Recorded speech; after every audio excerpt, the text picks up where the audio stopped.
And welcome to Share Your Story for another amazing chat we're going to have today. So, I am super excited to have a really close friend and colleague that I've been able to meet actually beginning of the year. And so, over the last 6 months, I've been able to get to know this amazing lady, and I'm so glad that she's able to be here with me today. So, Deb is known as the Igniter of Hope, and she's married to a man of her dreams, mum of an energetic 6-year-old, and is the creator of Manifest the One program. And I'm going to leave it a little bit more for Deb to actually bring that to life for us. But she's an author of Sick and Tired of It, a book that it was of hope for those experiencing chronic fatigue syndrome. And we're going to hopefully talk a bit about that today, because it's been such a journey for Deb. And, I'm so grateful to have you here, Deb, and to share your journey. How are you? I'm excellent. Thank you so much for having me here today. It's so great to be here. My pleasure. It's amazing to have you. So I'd love to just, where are you based, Deb?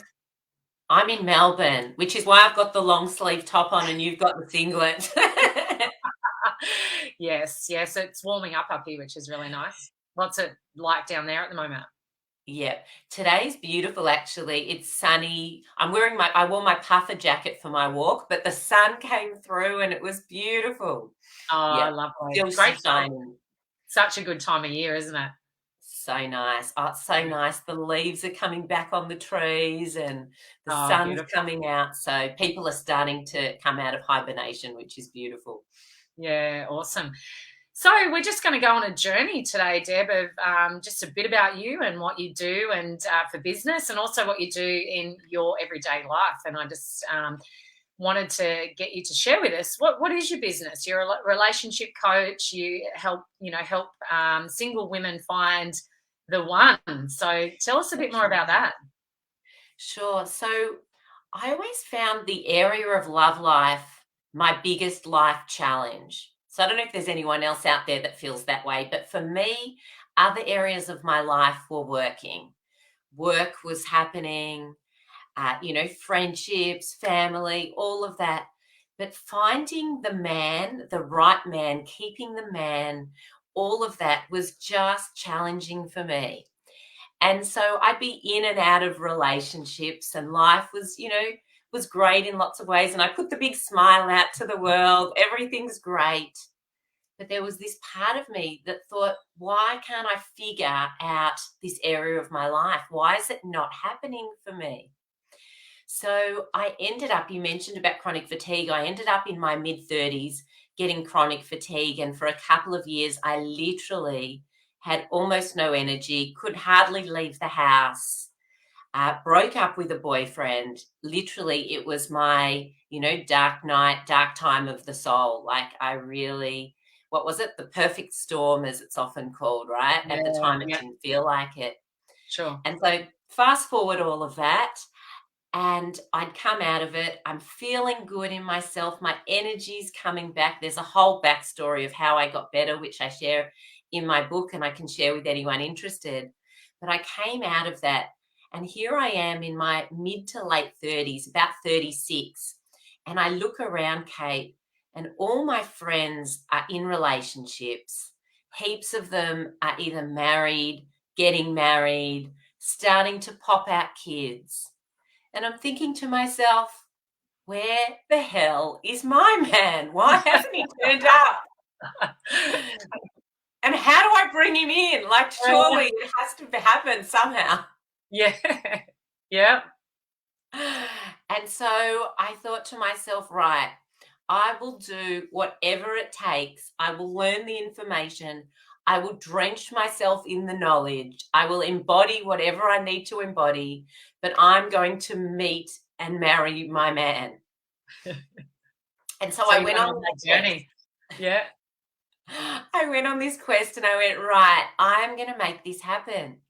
And so that's how I got into this business. So, but firstly, it was manifesting it myself, because I've always been a coach and a facilitator. I was a corporate facilitator.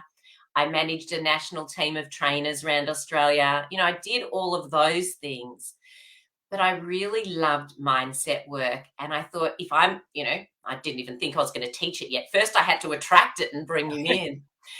So I became an NLP practitioner, neuro-linguistic programming, and I learned the power of shifting thoughts. And if I'm totally honest, there was a part of me that felt like I'd missed the boat. And I didn't Mm, say that out loud. And we don't as single women, right? We don't say that out loud, but I honestly felt like I'd missed the boat.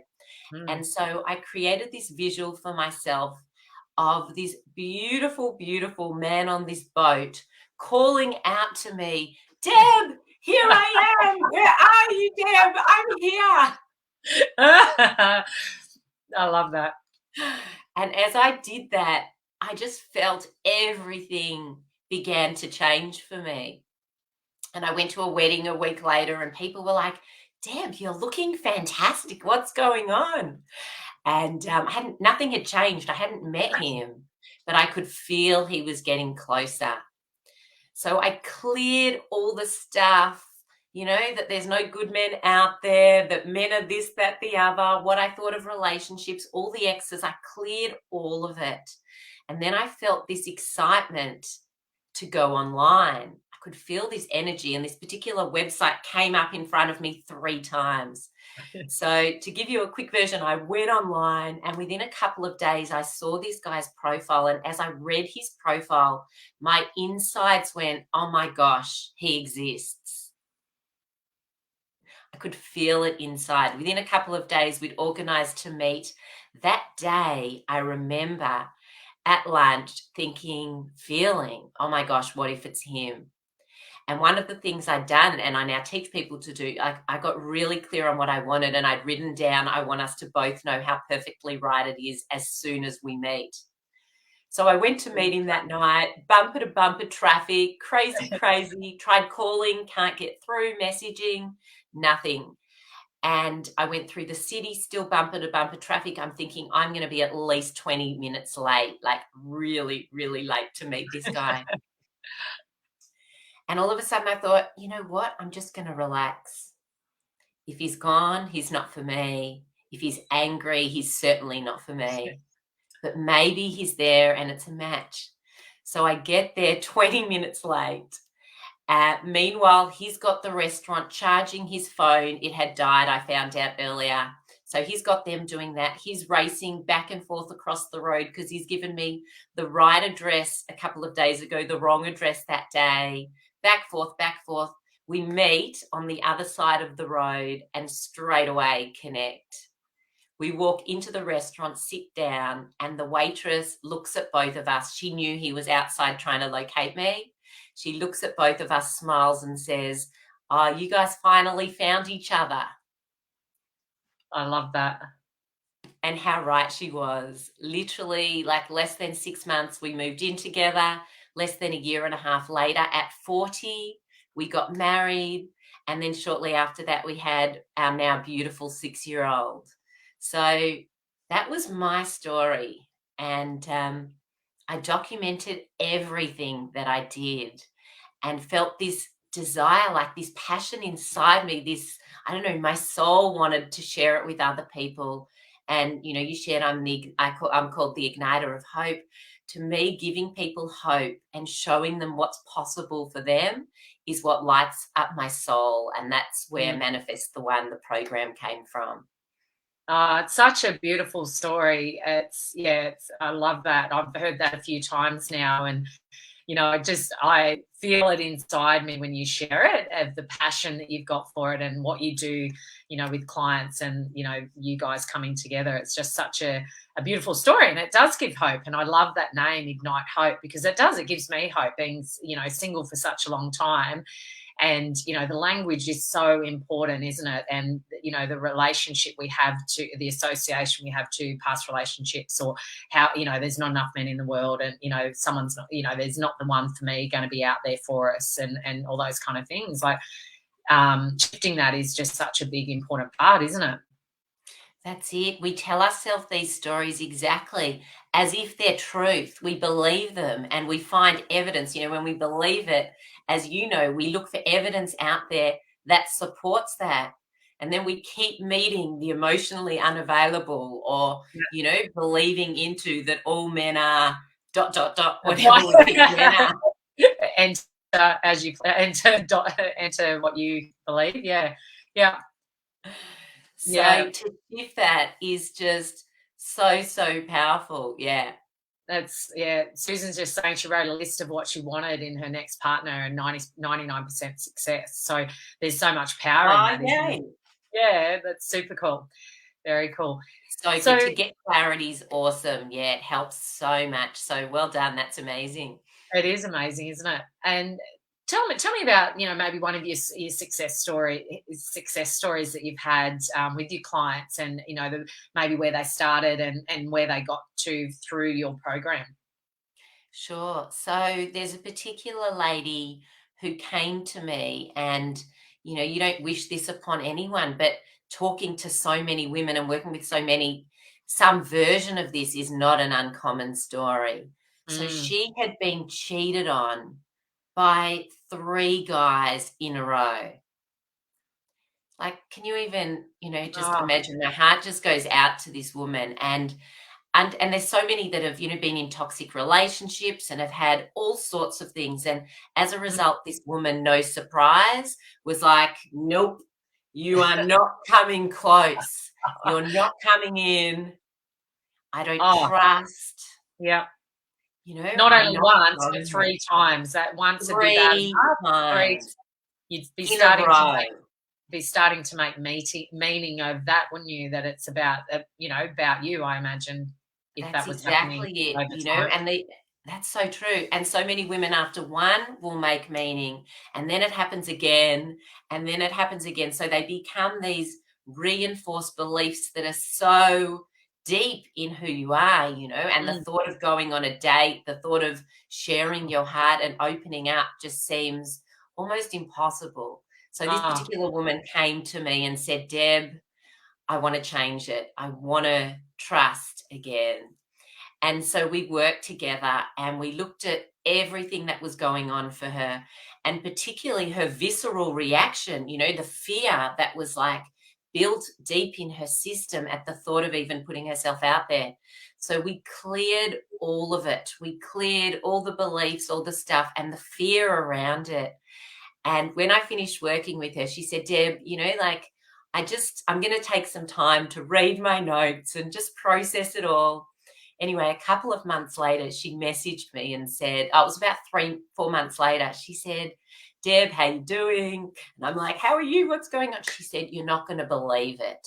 She said, "I have met the most beautiful man. He's completely different to the other guys that I've met." And she said, "And you know what?" She said, "I feel safe." oh, wow.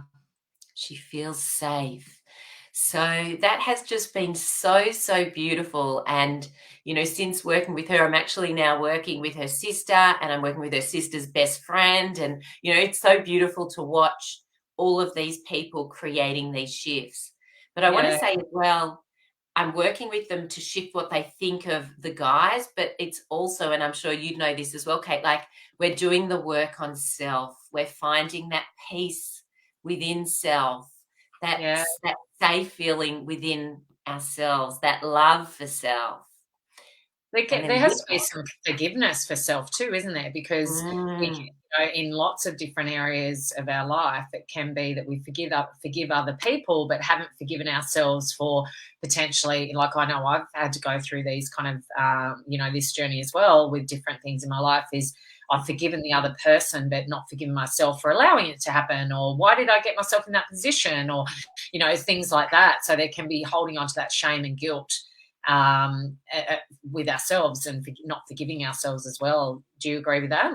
so, so true. So we Mm. always look at it, what is there for others out there first? Are there any exes that you're holding an emotional charge for? Mm. And once we've looked at that, because some people have really big charges for the exes, and, just the thought of them makes their blood boil, right? Mhm. Others just have these tiny little triggers. And once we've done that, we look at self, and you're so right. That is such a big part of it, because that person is only part of the picture. So when you can forgive yourself for putting yourself in the relationship, for how you allowed yourself to get treated, for staying as long as you did. You know, there's so many different pieces to that puzzle and everyone's got their own version. But you're Yeah. right, once we find that piece, there's this space, there's this Mm, openness for what's possible. Yeah. yeah. I love that. I love that. And I know, like, from knowing you that it's, it is a passion that comes from within with you, and it's not like a job for you, is it? It's you just love it so much, and I love watching that and being a part of that. But I'd love Oh, to. thank you. What? That's all right. What else does Deb like doing? What do you Yeah. do outside of doing what you do? Mm. I was going to say, I was just going to finish up on that and just say, people retire like when they're 70 or whatever. I'm thinking to myself, I'm not going to retire. Like, I'm going to do this stuff till the day I go, seriously. And Yeah. that's an indicator that you're doing something that you love, right? That it's Ah. just, you know, Because the learnings that you're, I imagine, as you're going, through the relationship, that you found this beautiful man, but it doesn't end there, does it?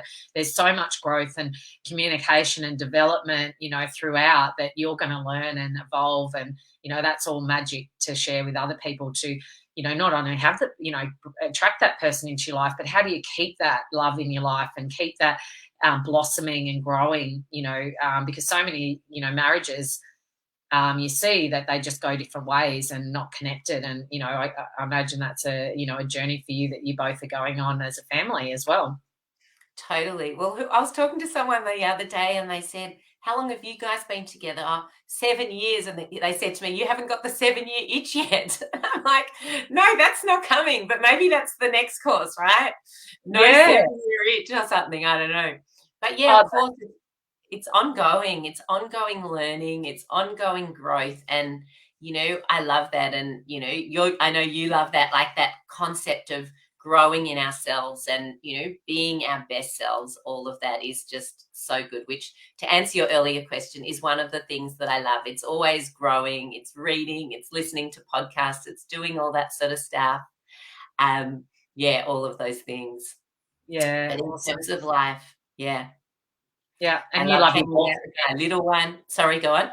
Oh, I just was going to say you love your walking and getting out in nature and stuff too, don't you? I love that. So every day I do my yoga, I get out for my walk, I get out to nature. I've got my favorite place in Melbourne called the Dandenongs, Yeah, and it's about 40 minutes away. And there's beautiful fern trees everywhere. And I literally arrive there and my whole body just melts and there's just this knowing that I'm home. And yeah, so I've organised, it's my birthday in January, and I've set a family tradition for us that every January, the three of us, my husband and son, we go away to the Dandenongs for 3 or 4 nights to a beautiful place and just bring in the new year that way. So, yeah, I oh, love nature. Yeah, awesome. it's What books are beautiful. you reading at the moment? What books am I reading? One that I've just finished recently that I loved is Untamed Oh, by Glennon Doyle. That was just incredibly inspiring. Yeah, I loved it. yeah, She talked about how we want to be a model mum or a model in life, not a martyr. And so that's everything about that book inspires me. So that's yeah. by my bed, as well as a whole heap of others that I'm gradually getting through a few pages when I feel like inspired to read that particular book. Yeah. Yeah, that's awesome. And just wanted to touch on, your journey, when you came into your chronic fatigue stage in your life, and what was the lead up to? I know, you said that you were busy, and what happened to you to at that stage in your life to get to that feeling like you had that chronic fatigue, and then going on that journey.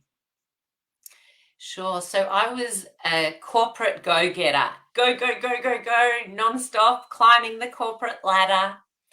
And then I'd found this job that I absolutely loved. I realized how much it was important to me to be in the community space and helping people. So I felt like I was in the dream job. I was linking schools and businesses and setting up mentoring programs and doing all this sort of stuff from the corporate seat. So that's where I was. And I remember I'd gotten to my just over 3 year point, and I thought to myself, what's next for me? You know, when you get that 3 year sort of itch to Yeah. do something different. And I remember sitting in my car, looking up, asking the universe above. A couple of days later, I discovered these 2 lumps on my neck. So I hadn't lost any energy yet, but I discovered these lumps on my neck, talked to a doctor friend, went to the doctor, and before I knew it, I'd got this phone call that said, Deb, you've got glandular fever. You need to be at home resting. So I was one of these people who always took action to move in life. Something's not working, take action, go, go, go. And all of a sudden, Kate, I was told, stop, rest. I'm like, what do you mean? I meditated at the time, but that was about as much rest as I did, 15 or 20 minutes before my corporate job. Yeah. That was, and I'm like, what do you mean? Like, I can't go out, I can't do stuff. And whether it had just happened and I wasn't in my body, or it all just happened, but I felt like an ever-ready battery. The energy just started to drop. And within a couple of days, I literally had almost no energy. So even like getting out of the bed was hard, getting to the letterbox was hard. So what is amazing now looking back, and, I always like to look at those challenging times and go, what can I learn from that? What can I take to grow as a person? And for me, I think there were so many things, but one of the really big things, I had to learn to not just take action, but to energetically get myself into the place that I wanted to get to, and then take inspired action, then to move. So it was a tough way to learn it. Let me tell you, I would much rather have read it in a book. Yeah, absolutely. But did you get some signs? Sorry, Deb, it was a bit delayed. I just said it was just part of my journey. We've all got our backstory, and that's a part of mine. Yeah. Yeah, absolutely. Do you think you had signs earlier that you ignored, and then you kind of got that uppercut, do you think, to slow down and change direction? Yeah, look, I'm sure there were signs along the way. Did I look and really notice them? Not so much. I was on a mission. I was go, go, go nonstop. And I'm sure there were pokes and little nudges that were happening. And the universe eventually said, right, she hasn't quite got this. Let's give it to her in its entirety, like in such a way that she has to get the lesson.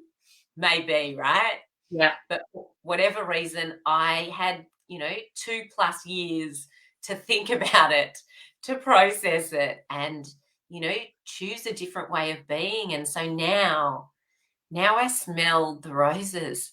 Now today I walked with my son to school, and we were both looking at the flowers that are starting to, come up, and the leaves growing on the trees. And he made me take a photo of the blue sky, even though there were like all these like electrical cords in the way. I've got this picture on my phone of the blue sky, because I'm stopping as well as him. Of course, our kids teach us to stop, but I'm also creating slowdown and appreciation time, and appreciation just of my energy, these things that really could, generally come so naturally to us.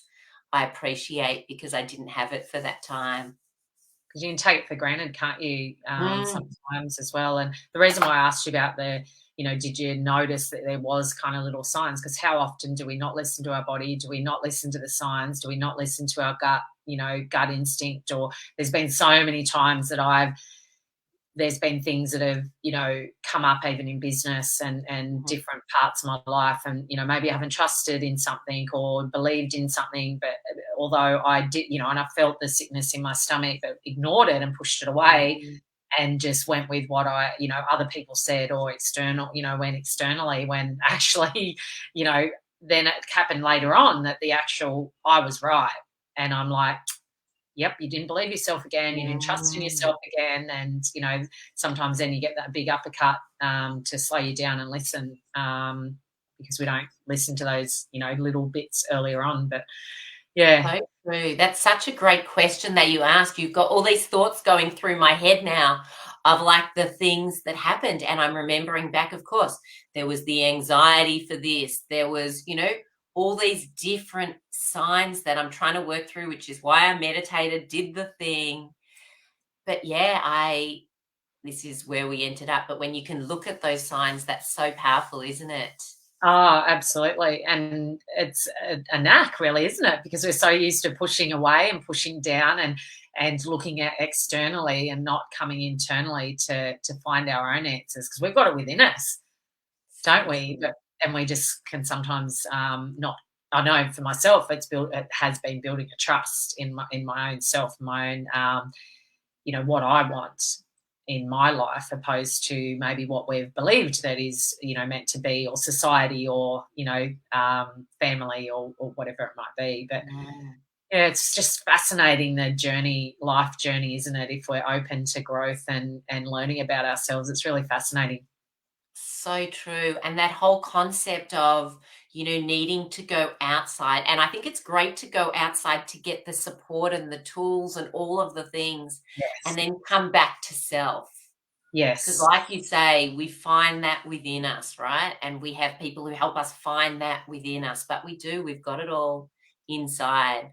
Yeah, and I'm glad you said that because like I've had so many coaches, you've had so many coaches, because sometimes we're so this way if we don't know how to look differently and see things differently, and what you don't know until you actually given some tools or techniques, or being questioned in a certain way that's like, oh, I didn't even think of looking at it from that angle, or whatever it might be. But yeah, it's yeah, coming home to self, isn't it? So Mm. It took a um while to learn that for me. That wasn't one of the things I knew in my 20s, that's for sure. yeah.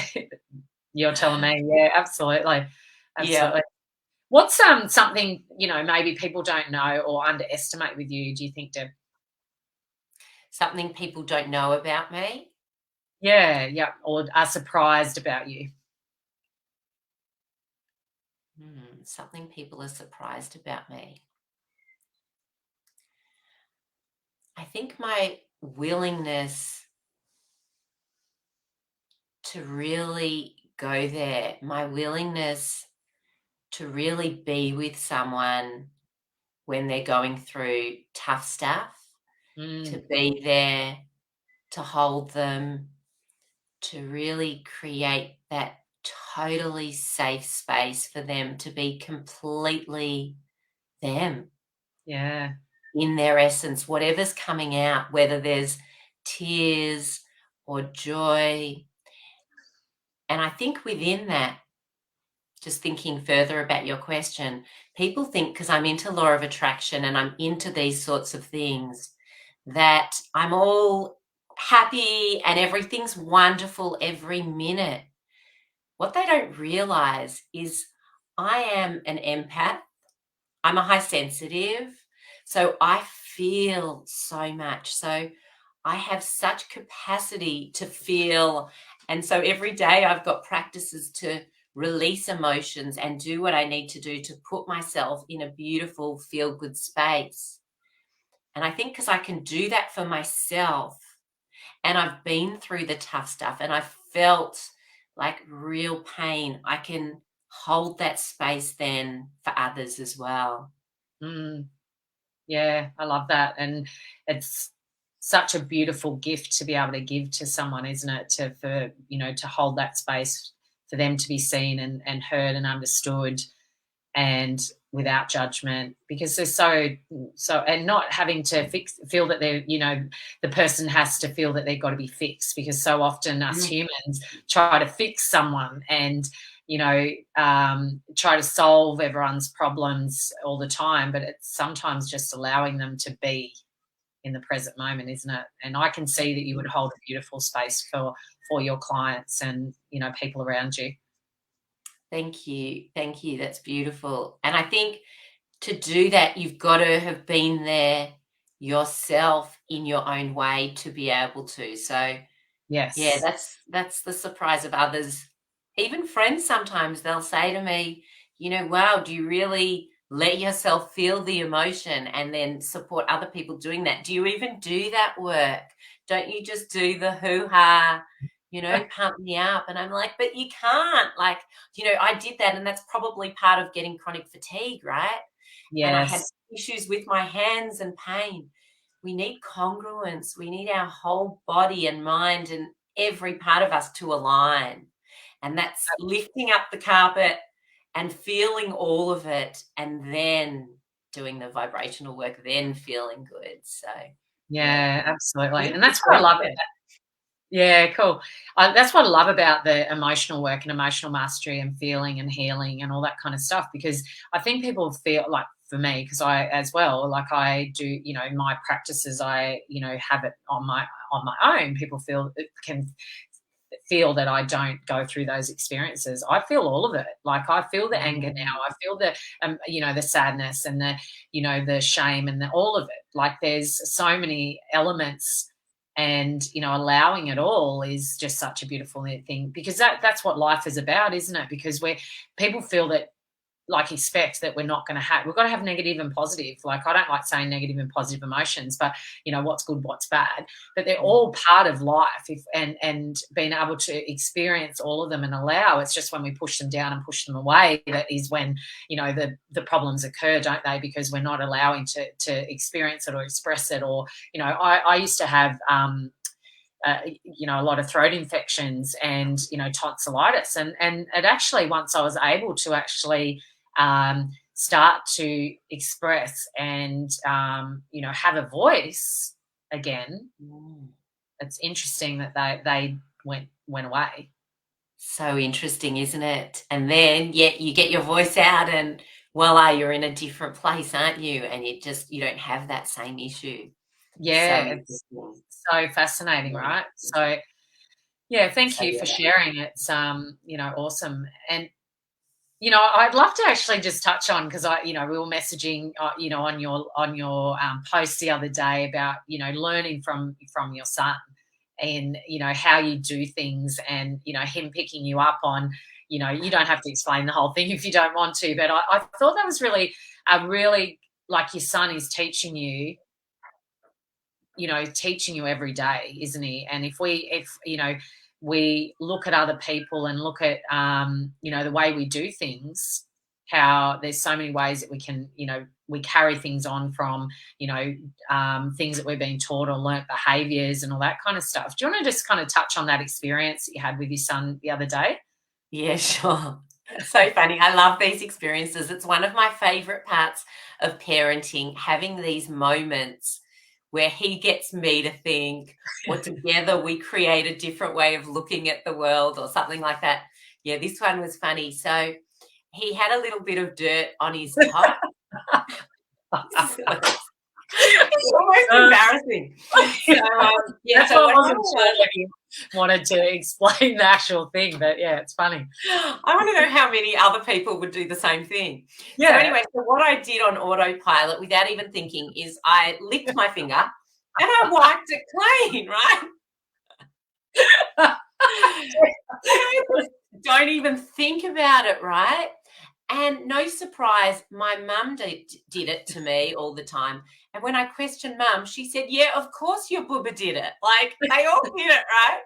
So it's the natural. It's the thing we just did. And, you've got a mark on your face. Oh, yeah, I'll wipe it off. And you would have hated it as a kid, but then you did I hated it. And then you did it to yours. And then I did it because it was just on autopilot. And my son says to me, Mum, why? And he said to me once about licking his face as well, but this time he said, Mum, why'd you just lick my top? And he knows, and I said to him, it's because some things I just do because Mum did it or Dad did it, and it's just happened. And he said to me, Mum, just because your mum did it to you doesn't mean you have to do it to me. And there was silence.